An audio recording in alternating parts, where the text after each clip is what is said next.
اگر میں آپ کو بتاؤں کہ ایک ایسا ذکر ہے جسے آپ چلتے پھرتے کام کرتے وضو میں ہوں یا بغیر وضو کے بھی پڑھ سکتے ہیں، اور یہ ذکر اللہ تعالیٰ کی رحمت، مغفرت اور مدد کا عظیم ذریعہ ہے، تو کیا آپ اسے اپنی زندگی کا حصہ بنائیں گے؟ صرف 1.5 منٹ میری بات ضرور سنیں۔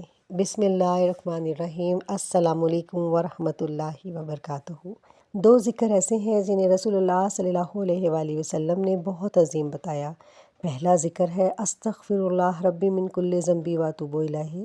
اللہ تعالیٰ قرآن میں فرماتے ہیں، اور اپنے رب سے مغفرت مانگو، بے شک وہ بہت بخشنے والا ہے۔ سورہ نوح آیت نمبر 10۔ اور نبی کریم صلی اللہ علیہ وآلہ وسلم خود ایک دن میں 70 سے بھی زیادہ مرتبہ، بلکہ بعض روایات میں 100 مرتبہ استغفار فرمایا کرتے تھے۔ صحیح بخاری 6307، صحیح مسلم 2702۔ دوسرا عظیم ذکر ہے لا حول ولا قوت الا باللہ۔ رسول اللہ صلی اللہ علیہ وآلہ وسلم نے فرمایا، یہ جنت کے خزانوں میں سے ایک خزانہ ہے۔ صحیح بخاری 6409، صحیح مسلم 2704۔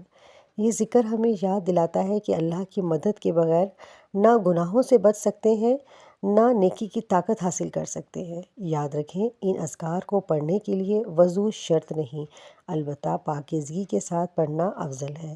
انشاءاللہ جو شخص اخلاص کے ساتھ استغفار اور لا حول ولا قوت الا باللہ کو اپنی زندگی کا معمول بنا لیتا ہے، وہ اللہ کی رحمت، مغفرت اور مدد کی امید رکھ سکتا ہے۔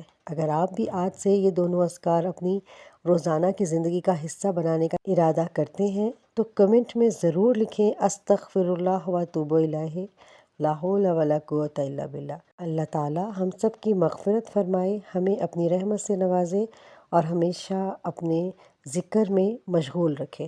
آمین۔